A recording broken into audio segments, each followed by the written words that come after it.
6 assumptions about introverts and how to overcome them. Number 1. Being rude or considered dumb. Quietness is a trait of introverts. This frequently leads others to mistakenly think of introverts as harsh or distant. And while introversion by itself doesn't necessarily mean someone is nasty or self-centered, greedy people can be both introverts and extroverts. Whether indoors or out, introverts prefer to spend time alone. An introvert might, for example, prefer to read a book at the cafe and be disappointed when someone approaches and starts a conversation. Even though they don't want to be impolite, others may interpret them as being distant or unfriendly if they convey their desire to be left alone, directly or indirectly through body language. So how can you overcome it? Make the most of your introversion. Find methods to use your tendency for quietness to your advantage in both your personal and professional life. Being an introvert, for example, can benefit you in your employment as a therapist or social worker since you naturally listen to people. Don't worry so much about what other people think. The opinions of others don't matter as much as how you feel about yourself and acting in your own best interests. While there is nothing wrong with needing some alone time, watch out for pushing people away if they are only trying to strike up a discussion. If your body language and subliminal cues fall flat, you might need to be direct. Pay more attention to the people you love. Increase your efforts to pay attention to and show your loved ones that you are thinking about them. Even if you are unable to spend much time with them, a simple gesture such as sending them an email or liking and commenting on one of their Facebook posts can mean a lot. Number 2. Being tired all the time. After spending a lot of time in social settings, introverts frequently experience emotional exhaustion. This is why it's so important to understand what overstimulates you and figure out how to deal with the tiredness. Understanding what overstimulates you. Numerous sources of background noise, such as radio or loud music, social contacts, sales calls, meetings, caffeine, etc., can all cause overstimulation. When you know what makes you tired, you can develop a more effective strategy to deal with these triggers. Secondly, battery recharge. The energy that introverts need to function in the outside world comes from their interior world. For this reason, it's crucial to recharge frequently. Regular breaks throughout the day allow you to refuel and avoid becoming exhausted. Enjoy some well-deserved me time, without feeling bad about it. One method to show yourself love is during this time. Take a bath, watch a movie, read a book, play some music, write something, etc. during that time. Number 3. Lacking confidence. One more falsehood regarding introverts is that they lack self-assurance. And while there are introverts and extroverts who lack confidence, introversion by itself is not a sign of insecurity. People sometimes confuse feeling confident with appearing confident, which is the cause of this mistake. Compared to a confident extrovert, an introvert can look extremely different. The majority of individuals believe that someone who exudes confidence acts outgoing. This isn't always the case, though. A woman who brazenly stands up and dances on a table may just be inebriated and unconfident. Self-assured introvert. A self-assured introvert doesn't feel the need to be the loudest person in the room and doesn't have anything to prove to anyone. Being quiet is not a flaw.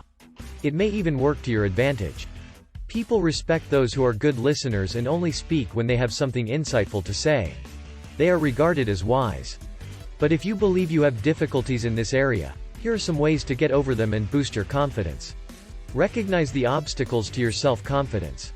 There are many obstacles that could prevent you from having self-confidence, including children's problems, unsupportive, critical parents, being bullied, etc. Fear of being rejected or failing. Self-critical thoughts. Excessive concern for what others may think. Not accepting accountability for your own decisions, etc. Finding out the causes of your lack of confidence may be made easier by speaking with a psychologist, but maintaining a journal can also help you identify hidden problems.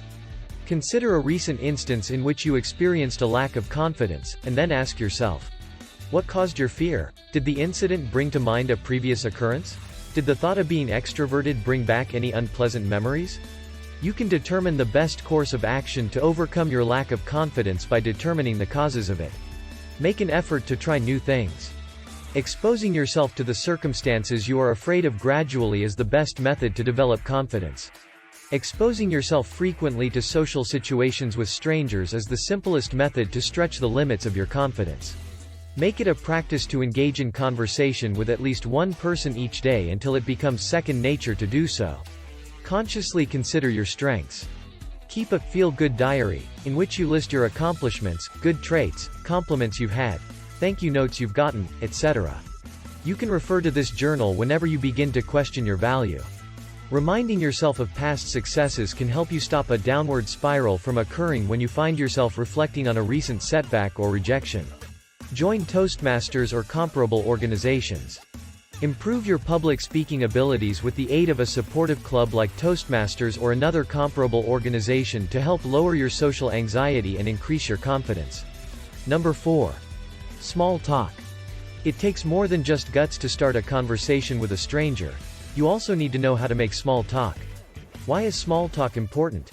To avoid making small talk, many introverts would try to convince themselves that it is too shallow. However, small talk is a social custom that is commonplace in daily life. All forms of networking, meeting new people, and forming lasting connections begin with small talk. You can start small talk with these topics. Ask about others. The other person will likely wind up doing the most of the talking if you inquire about their interests or background because it will let them open up to you. To find common ground, don't be scared to talk about yourself and share similar experiences. Offer a compliment. Don't keep your observation to yourself if you see anything you like. Everyone appreciates praise. However, be sure to be sincere. Number 5. Establishing connections. You can still have a small circle of close friends with whom you form deep bonds, even if you don't have hundreds of acquaintances and casual friendships. Relationship conflicts are inevitable. Conflict can arise in relationships between introverts and extroverts, especially when their personalities and relationship goals differ. You may increase any future connections you make as well as the quality of your existing relationships by using the following techniques. Being aware of your differences. To avoid offending the other person when you need to withdraw to recharge your batteries, be sure to express your needs to them directly, such as your desire for solitude and space. Establish relationship limits. Healthy limits are not meant to alienate others. They exist to maintain a positive relationship. Setting these limits for introverts may entail explaining to the other person that while they enjoy their company, they occasionally need some alone time. Strike a balance between downtime and relationship strengthening. Increase your outward activities to strengthen your relationships and create harmony in your interactions. Eliminate negative relationships. Some relationships can be taxing, especially if the other party seems determined to undermine you. Release such connections, and utilize your increased strength to strengthen the connections that truly matter to you. If the poisonous relationship with a family member, coworker, boss, etc. won't go away, you may need to get as far away from them as you can. Number 6. Working in teams. In many workplaces, working in a team has become essential. These days, a lot of businesses offer open-concept workspaces and team-building activities. Such an environment could be extremely stressful and, frequently, lead to introverts doing worse and receiving less attention. For this reason, developing teamwork skills might advance your career. Ensure that people acknowledge your weirdnesses. In a meeting or group setting, let everyone know that your best solutions and ideas might come after the meeting. Also, decide how to get in touch with the decision maker after the meeting. Your sense of being under pressure to speak up straight away will be lessened as a result. Look for introverted ways that support teamwork. Some tasks that may be completed alone, such as editing and proofreading, may be included in team projects. Utilize these activities to spend some alone time while supporting the group's efforts. Conclusion. Since they do not get their major energy from outside activities, introverts require time alone to recharge. However, that does not equate to them becoming aloof recluses. They are not necessarily shy or antisocial either.